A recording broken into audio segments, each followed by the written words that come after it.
नमस्कार मैत्रिणींनो, घरची सोपी रेसिपीत आपल्या सर्वांचे स्वागत आहे। आज आपण एक अशी रेसिपी बनवणार आहोत जी की वडापाव आणि बर्गरला सुद्धा मागे पाडेल। तर चला वेळ न वाया घालवता लगेच रेसिपीला सुरुवात करूया, कारण ही रेसिपी लहानांपासून मोठ्यांपर्यंत सर्वांचीच आवडती बनणार आहे। सर्वात आधी बघा, या ठिकाणी मी 2 बटाटे शिलून धुवून घेतलेले आहेत आणि त्यांना आता मी बारीक किसणीवरती किसून घेत आहे। अगदी बारीक असा किस करायचा आहे।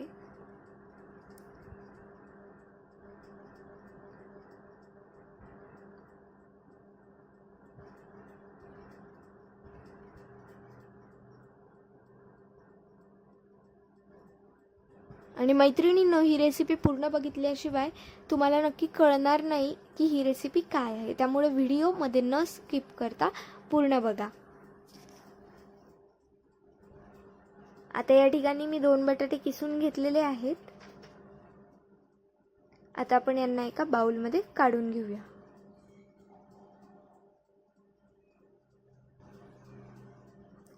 सोबत मी या ठिकाणी एक बीट बारीक किसून घेत आहे।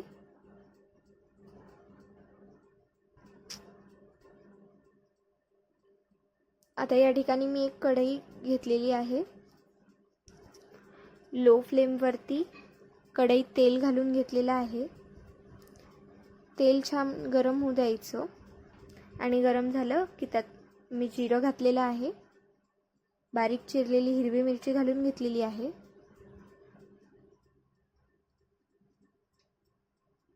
अद्रक लसूण पेस्ट घालून घेतलेली आहे आणि याला छान फ्राय करायचं आहे।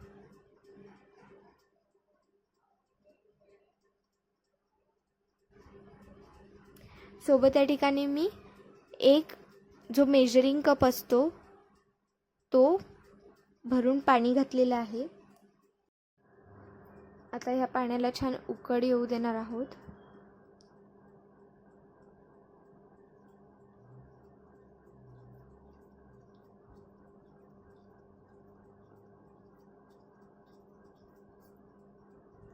आता या ठिकाणी आपण चवीनुसार मीठ घालून घ्यायचं आहे।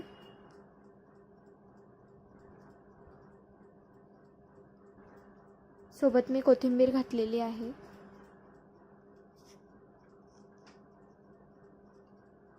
पाण्याला बघा छान उकळी आलेली आहे। आता यात मी साधारणतः 3 ब्रेड घातलेले आहेत। त्याला पाण्यात छान सोक करून घ्यायचं आहे।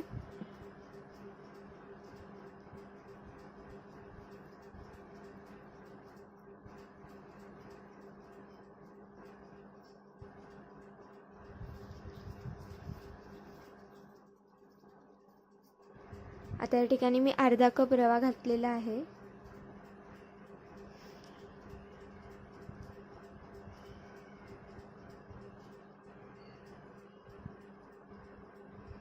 आणि याला छान मिक्स करून घ्यायचं आहे।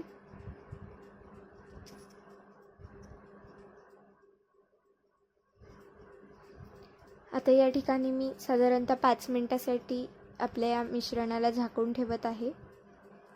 आता साधारणतः 5 मिनिटांनंतर या ठिकाणी बघा, आपल्या ब्रेडने छान पाणी सोक करून घेतलेलं आहे। आपण याला छान मिक्स करून घ्यायचं आहे अशा प्रकारे।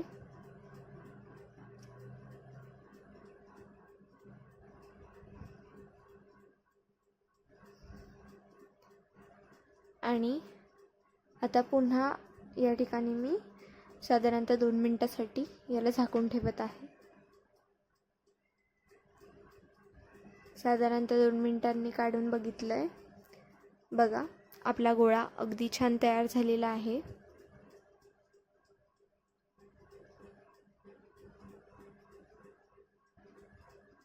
आणि आता आपण याला एका बाउलमध्ये काढून घेऊया।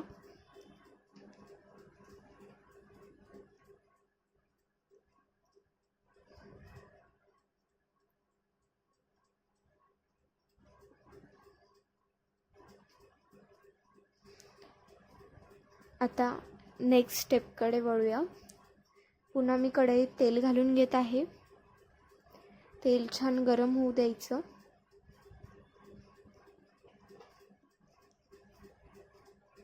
आणि तेल गरम झालं की त्यात जिरं घालायचं आहे. बारीक चिरलेला कांदा घालून घ्यायचा आणि त्याला गोल्डन होईपर्यंत फ्राय करायचं आहे. बघा आता कांदा जरा गोल्डन कलरचा होत आलाय. यात मी अद्रक लसूण पेस्ट घातली. हिलाही छान मिक्स करून घ्यायचं.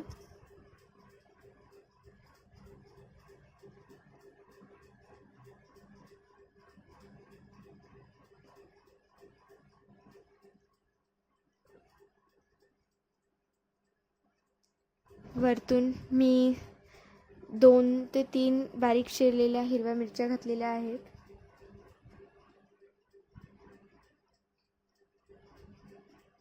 हळद घालून घ्यायची.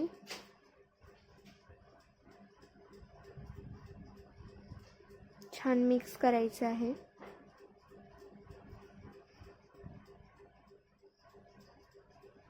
लाल तिखट घालून घ्यायची.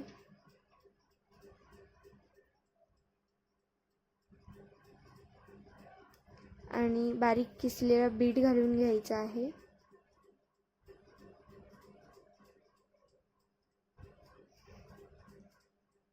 छान मिक्स करून घ्यायचं.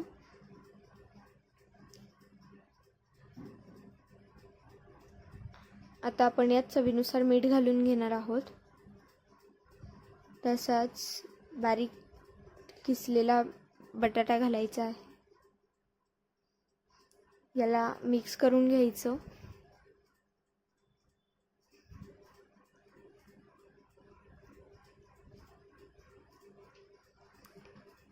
ही संपूर्ण प्रोसेस आपण लो फ्लेमवरती करणार आहोत.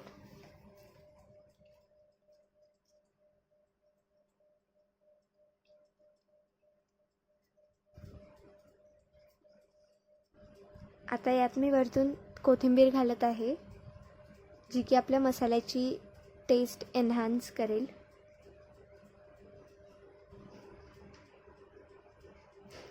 आणि आता याला साधारणतः मी 5 मिनिटासाठी झाकून ठेवत आहे. आता बघा साधारणतः 5 मिनिटं झालेले आहेत. आपण आपल्या मसाल्याला एकदा हलवून घ्यायचं आहे छान.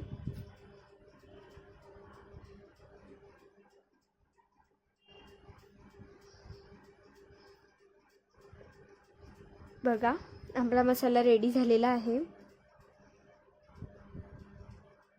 आता आपण याला एका बाउलमध्ये काढून घेऊयात. तोपर्यंत बघा आपला डो सुद्धा इथे थंड झालेला आहे.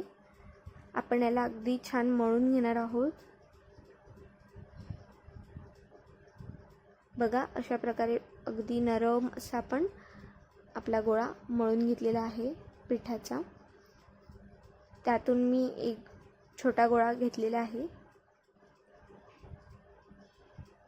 त्याला असं हातावर गोल बारीक असं चपटी पोळी बनवून घ्यायची आणि बिना पिठाचं आपण हिला लाटून घेणार आहोत. अजिबात पीठ लावायचं नाही आणि हिला आपण लाटून घेणार आहोत. बारीक करायचं नाही आहे, अगदी मीडियम असं आपल्याला हे लाटून घ्यायचं आहे. आता आपल्याकडे गोल एखादा साचा असेल तर त्याच्याने आपण छान त्याच्यावरून गोल कापून घेणार आहोत.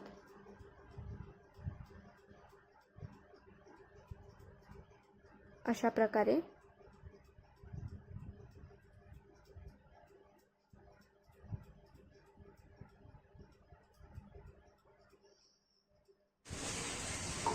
त्यानंतर हे बघा आपला इथे मसाला आहे, हा सुद्धा आता जवळपास थंड झालेला आहे. आता यात मी असा गोळा बनवून घेत आहे मसाल्याचा आणि त्याला हातावर असा गोल करून घेत आहे आणि एका आपल्या छोट्या गोलपुरीवर ठेवून घेत आहे आणि त्याच्यावरती दुसरा गोल ठेवून घेत आहे. तसंच आपण दुसऱ्या याचं पण बनवून घ्यायचं आहे.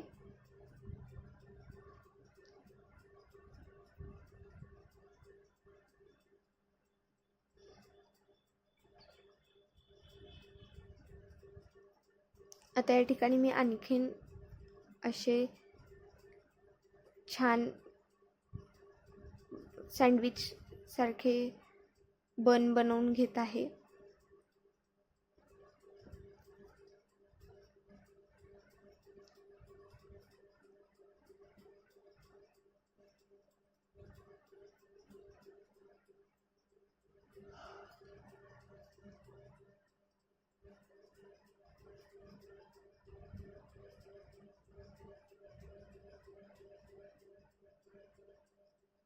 आतमध्ये गोल असा मसाला भरून त्यावर लगेच आपण दुसरी पोळी ठेवून घेऊयात. हा आतपर्यंत फ्राय व्हायला पाहिजे म्हणून बघा या ठिकाणी मी अशा प्रकारे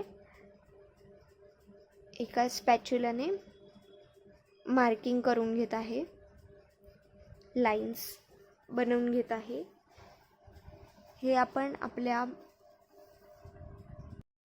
टिक्कीच्या दोन्ही साइडून करून घेणार आहोत अशा प्रकारे,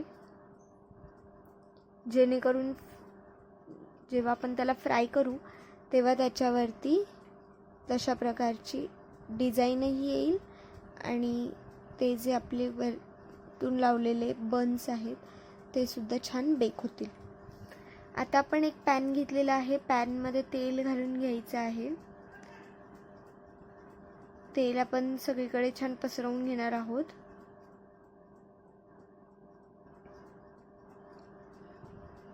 तेल गरम झाले की आपण यात आपल्या टिक्की ठेवून घेणार आहोत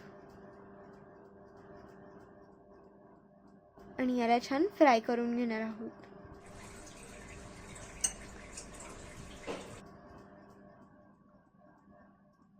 बघा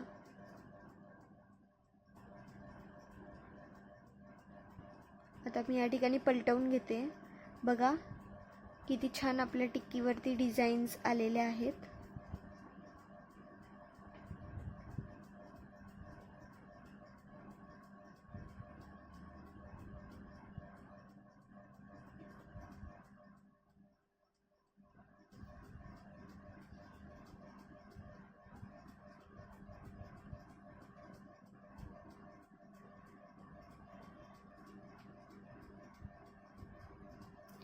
आता बघा आपली टिक्की तयार झालेली आहे. आपण यांना काढून घेऊयात. सेम पद्धतीने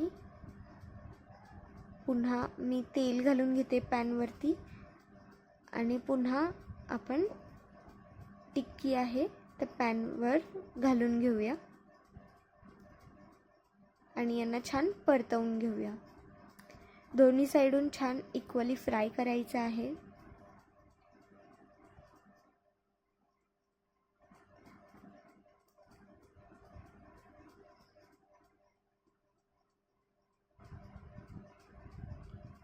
बघा किती छान रंग आलेला आहे